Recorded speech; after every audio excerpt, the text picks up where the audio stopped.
किसान साथियों, आज की वीडियो में हम गन्ने में पैदावार बढ़ाने के लिए 10 महत्वपूर्ण बातें आपको बताएंगे। ये 10 बातों का अगर आप ध्यान देते हैं, आप भी गन्ने में अच्छा उपज, अच्छा उत्पादन ले पाएंगे। नमस्कार किसान साथियों, SRJ किसान चैनल पे आपका स्वागत है। ज़्यादा समय नहीं लेते हैं, वीडियो स्टार्ट करते हैं। तो यहाँ पे हम 10 महत्वपूर्ण बातें बताने वाले हैं। इन 10 बातों को आपको ध्यान देना है। अच्छा पैदावार गन्ने की फसल में आपको अवश्य मिलेगा। चलिए वीडियो स्टार्ट करते हैं। नंबर 1 वाली बात क्या ध्यान देना है, वैरायटी यानी किस्म। अब यहाँ पे अपने राज्य की सिफारिश की गई किस्म का आप चयन कर सकते हैं। जो किस्में आपके इलाके में, आपके क्षेत्र में अच्छा उपज देती हैं, उसका चयन करिए। इसके साथ साथ नई किस्मों का चयन करिए। जैसे जैसे किस्में पुरानी होती चली जाती हैं, उसमें बीमारी ज़्यादा लगती है। इसके साथ साथ उत्पादन भी कम मिलता है। तो अगर आप नई नई वैरायटियों का चयन करते हैं तो एक तो बीमारियाँ कम आएंगी, इसके साथ साथ आपको उत्पादन भी अच्छा मिलेगा। तो किस्म का चयन करते समय आपको अच्छे से सावधानी बरतनी होती है। चीनी मिलों के द्वारा बताया भी जाता है कि हाँ, यह वैरायटी आप लगाइए, ये अच्छे से ज़्यादा दिन में ज़्यादा उत्पादन आपको देने वाली है। तो उस वैरायटी का आप चयन कर सकते हैं। अब यहाँ पे जैसे हम एक चीज़ का ध्यान नंबर 2 पे हमने रखा है समय। अब समय सब चीज़ों के लिए आवश्यक होता है। अच्छे से आपको खेत की तैयारी करनी है, समय से आपको बुआई करनी है, समय से बीज की खरीदारी करनी है। अगर आपके पास पहले से बीज लगा हुआ है तो अच्छी बात है। समय से खादों का इस्तेमाल, समय तो सबसे इम्पोर्टेंट होता है किसी भी चीज़ में। समय से अगर आप ध्यान नहीं देते हैं, बहुत देर से बुआई करते हैं तो भी दिक्कत, बहुत जल्दी बुआई करते हैं तो भी दिक्कत। तो यहाँ पे समय, बुआई का समय तो आपको पता ही होगा। बसंतकालीन गन्ने की बुआई 15 फरवरी से 15 मार्च तक होनी चाहिए और शरतकालीन गन्ने की बुआई 15 अक्टूबर तक आपको कर देना चाहिए। ये सबसे बढ़िया समय माना जाता है। अब इसके साथ साथ खादों के बारे में मैं आपको बता देता हूँ। यहाँ पे हम 2 फार्मूले आपको बताएंगे। ज़्यादातर किसान साथी DAP डालते हैं तो उसके बारे में भी बात करेंगे। अगर आप SSP डालते हैं तो उसके बारे में भी हम बात करने वाले हैं। तो अगर आप DAP खाद का इस्तेमाल करते हैं तो बुआई के समय यहाँ पे हमने जितनी भी खाद की मात्रा बताएंगे वो लगभग पर एकड़ के हिसाब से ही बताएंगे। तो बुआई के समय DAP 70 किलो, यूरिया 35 से 37 किलो और पोटास 25 से 30 किलो आपको इस्तेमाल करना है। अगर आप DAP डालते हैं, और यूरिया आपको 3 भागों में बांट के डालना है, 35 से 37 किलो बुआई के समय। इसके बाद पहले पानी पे, इसके बाद जब आपके गन्ने की फसल लगभग 1.5 से 2 फुट की हो जाए तब आपको 35 से 37 किलो यूरिया अपने खेत में डालना। अगर आप DAP खाद का इस्तेमाल करते हैं उस दशा में। अगर आप SSP यानी सिंगल सुपर फास्फेट का इस्तेमाल करते हैं तो 200 किलो आपको डालना है पर एकड़ के हिसाब से। इसके साथ पोटास की मात्रा 25 से 30 किलो ही रहने वाली है। इसके साथ यूरिया की बात की जाए तो यहाँ पे 50 से 55 किलो यूरिया बुआई के समय, दूसरी यूरिया पहले पानी पे, अंतिम यूरिया आपको जब गन्ने की फसल 1.5 से 2 फुट की आसपास की हो जाए तब आपको डालना होता है। तो यहाँ पे हमने खादों के बारे में आपको बहुत जल्दी जल्दी बता दिया ताकि आपका समय थोड़ा सा बच सके। अन्य खाद अगर आप कुछ डालते हैं तो ग्रोथ प्रमोटर भी आप डाल सकते हैं बुआई के समय या 1 महीने के अंदर, वो आपकी मर्जी है। तो अगर आपका बजट अलाउ करता है तो आप डाल सकते हैं। तो ये तो बात होगी कि हाँ, कौन कौन सी खादें हमें डालना चाहिए। अब हम बात सिंचाई की भी करते हैं। सिंचाई भी उतना ही आवश्यक होती है जितना अन्य चीज़ें, जितना खादें आवश्यक होती है उतना, खाद के साथ साथ पानी की भी काफ़ी अच्छी आवश्यकता आपको पड़ने वाली है। तो बरसात के पहले आपको अच्छे से सिंचाई करना पड़ेगा, क्योंकि बरसात के पहले पानी की सबसे ज़्यादा आवश्यकता आपके पौधे को पड़ती है। कल्ले निकलते समय पानी अवश्य लगाना चाहिए और बरसात के मौसम के बाद आपको सिंचाई थोड़ा कम ही करना पड़ता है। तो जब आपके गन्ने का जमाव 35-40% के आसपास हो जाए तब आपको पहला पानी लगाना होता है। और जब भी बुआई करिए, अगर बुआई के समय मिट्टी में उचित नमी ना दिखे तो पहले भी आप पलेवा कर सकते हैं। आप हल्का सिंचाई करने के बाद जुताई करके फिर बुआई करिए, वो सबसे बढ़िया तरीका हो सकता है। तो सिंचाई पे भी आपको ध्यान देना पड़ेगा। अब हम यहाँ पे बात खरपतवार नियंत्रण की भी करते हैं, जो गन्ने की फसल की सबसे बड़ी समस्या होती है। वैसे खरपतवार का नियंत्रण हम बहुत तरह से कर सकते हैं। तो यहाँ पे जैसे आप अंधी गुड़ाई करवा सकते हैं, निराई गुड़ाई कराते रहेंगे तो भी जो ये खरपतवार उगते हैं उसका कुछ नियंत्रण हो जाता है। लेकिन अगर आप रासायनिक नियंत्रण करना चाहते हैं तो यहाँ पे 2 तरीका होता है। एक होता है जमने न देना, तो उसके लिए आप एट्राजीन का इस्तेमाल कर सकते हैं। जो इफ़को का आता है, इफ़को की एक आती है अटारी एट्राजीन जिसमें होता है। तो इसको गन्ना बोने के तुरंत बाद 400 से 600 ग्राम आपको लेना है एट्राजीन। इसकी आपको 200 से 280 लीटर पानी में घोल बना के खरपतवार के अनुसार आपको छिड़काव करना होता है। अब इसके साथ साथ मान लीजिए खरपतवार का जमाव हो जाता है तो इसमें आपको मेट्राबुजीन का इस्तेमाल करना होता है। तो मेट्राबुजीन 70% जो WP में आता है।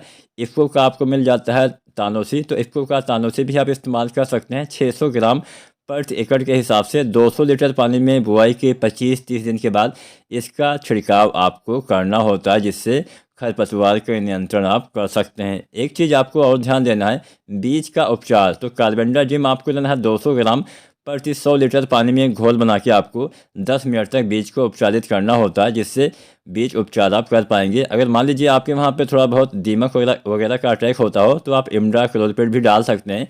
इमिडाक्लोपीड आपको लेना है 17.8% जो SL में आता है। तो इसकी आपको 140 ml मात्रा 750 लीटर पानी में घोल के पंक्तियों के बीच में जब आप बुआई करते हैं तब आप वहाँ पे छिड़काव करेंगे। तो जो ये दीमक वाला अटैक होता है इससे आप बचाव भी कर सकते हैं। यहाँ पे हम कीटों के बारे में भी आपको बताएंगे। तो यहाँ पे खरपतवार के बारे में हमने जान लिया। कुछ NPK भी आप चाहें तो डाल सकते हैं, जैसे कलर निकलते समय NPK 19-19-19 सागरिका लिक्विड का आप स्प्रे कर सकते हैं। कुछ दिन के बाद आप 17-44-0 या फिर 12-61-0 का इस्तेमाल भी, मतलब अपने फसल के हिसाब से आप कुछ NPK खादों का इस्तेमाल भी गन्ने की फसल में कर सकते हैं, जिससे अच्छा लाभ आपको दिखाई दे जाएगा। एक चीज़ का ध्यान आपको और देना है, निराई गुड़ाई समय समय पर अगर आप निराई गुड़ाई कराते हैं तो इससे 2 फायदे होते हैं। कई फायदे होते हैं, आमतौर पे ज़्यादातर मोटा 2 फायदे आपको आंखों से दिखाई दे जाएंगे, बाकी कुछ फ़ायदे शायद ना दिखाई दें। तो पहला फ़ायदा होता है कि हाँ, मिट्टी में भुरभुरापन हो जाता है, जिससे जड़ों का विकास अच्छे से होता है। जड़ों का विकास अच्छे से इसलिए होता है क्योंकि जब आप मिट्टी में गुड़ाई करते हैं तो जो हवा होता है वो आर पार चली जाती है, जिससे हवा जब जड़ों के पास होके गुजरती है तो जड़ों का विकास बहुत ही अच्छे से होता है। इसके साथ साथ निराई गुड़ाई करवाने से क्या होता है कि आपके पौधे में, आपके जो फसल होती है वहाँ पे खरपतवार का भी नियंत्रण उस समय हो जाता है, जिससे उसकी भी कमी हो जाती है। अब हम यहाँ पे कुछ कीटों के बारे में आपको बताएंगे जो गन्ने की फसल में नुकसान पहुँचा सकते हैं। तो पहला तो होता है दीमक, जो आपका साल भर पर नुकसान पहुँचा सकता है। तो दीमक का मैंने बता ही दिया कि इमिडाक्लोपीड आपको डालना होता है। एक होता है गर्मी के मौसम में अंकुर बेधक, ये आपको नुकसान पहुंचा सकता है। तो इसके लिए क्या करिए, जो फिप्रोनिल आती है 0.3 GR में, इसका इस्तेमाल आप कर सकते हैं। 10 से 13 किलो पर एकड़ के हिसाब से आप इसका इस्तेमाल करते हैं तो अच्छा लाभ मिल जाता है। या फिर दूसरा तरीका भी आप अपना सकते हैं, जो फिप्रोनिल आता है 5% SC में, इसकी 600 से 800 ml मात्रा 200 लीटर पानी में घोल के आपको छिड़काव करना होता है। तो जो भी आपको आसान लगे वो तरीका, आप दानेदार वाला भी डाल सकते हैं, आप स्प्रे भी कर सकते हैं। एक किट आता है चोटी बेधक, जिसको हम टॉप सूट बोरर भी बोलते हैं। मार्च से अक्टूबर के महीने में ये लग सकता है और गर्मी में काफ़ी ये नुकसान पहुंचा सकता है। तो इसको क्या करना होता है, आप इसमें कार्बोफ्यूरान जो 3G आता है, इसकी आपको 30 किलोग्राम मात्रा प्रति हेक्टेयर की दर से आपको नमी की दशा में प्रयोग करना चाहिए, जिससे आप इसका नियंत्रण कर पाएंगे। इसके साथ साथ तना बेधक भी लगता है। तो तना बेधक के लिए अगस्त से फरवरी के महीने में ये लगता है।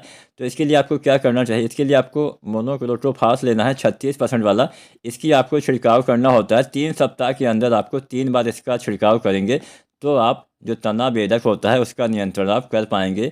इसके साथ साथ अन्य तो बहुत सारे आपके गन्ने में बीमारियां, कीट लगते हैं। तो यहाँ पे हमने मेन जो कीट लगते हैं उसके बारे में मैंने आपको बता दिया। अगर आप पेड़ी गन्ने से अच्छा पैदावार लेना चाहते हैं तो यहाँ पे पौध गन्ने की कटाई समय से कराइए। बहुत जल्दी कटाई करवाते हैं तो भी दिक्कत होती है। जब भी आप गन्ने की कटाई करवाइए तो उसके बाद जल्दी से आपको सिंचाई कर देना चाहिए। इसके बाद 20-25 दिन पे आप सिंचाई करते रहे, या फिर आप अपने मिट्टी में नमी के हिसाब से सिंचाई करते रहिए और अच्छे से खादों का इस्तेमाल करिए। तो पेड़ी गन्ने में अब आपको ध्यान ये भी देना है कि जब भी आप गन्ने की किस्म की चुनाव करिए तो आप इस बात का भी ध्यान दीजिए कि जिसमें पेड़ी गन्ना का उत्पादन अच्छा होता हो उन्हीं वैरायटियों का चयन करिए। अक्सर हमने देखा है कि बहुत सारे किसान साथी पेड़ी गन्ना की फसल ही नहीं ले पाते हैं। अब पेड़ी गन्ना में अगर आप अच्छा उत्पादन लेना चाहते हैं तो 1-2 बात मैं आपको बता देता हूँ। सबसे पहले तो समय से आपको कटाई करनी है पौध गन्ने की, और एकदम नीचे से कटाई करवानी है, ऊपर से नहीं। आपको एकदम मिट्टी के बराबर हिस्से से आपको कटाई करानी होती है।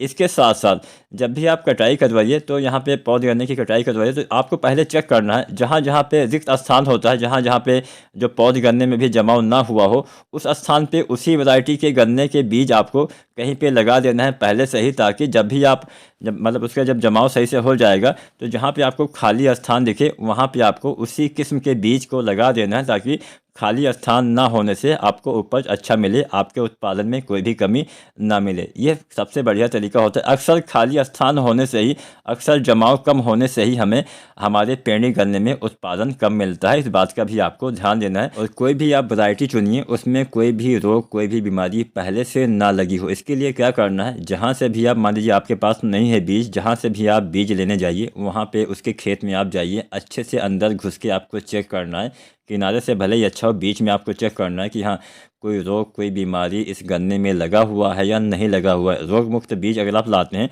तो अच्छे से लाभ मिलता है। पहले से उसमें कोई बीमारी होगी, आपने बुआई किया, आपके खेत में भी वो बीमारी फैल जाती है, दवाओं का खर्चा ज़्यादा होने से आपको ही नुकसान होता है। तो उम्मीद है आज की जानकारी पसंद अवश्य आई होगी। धन्यवाद।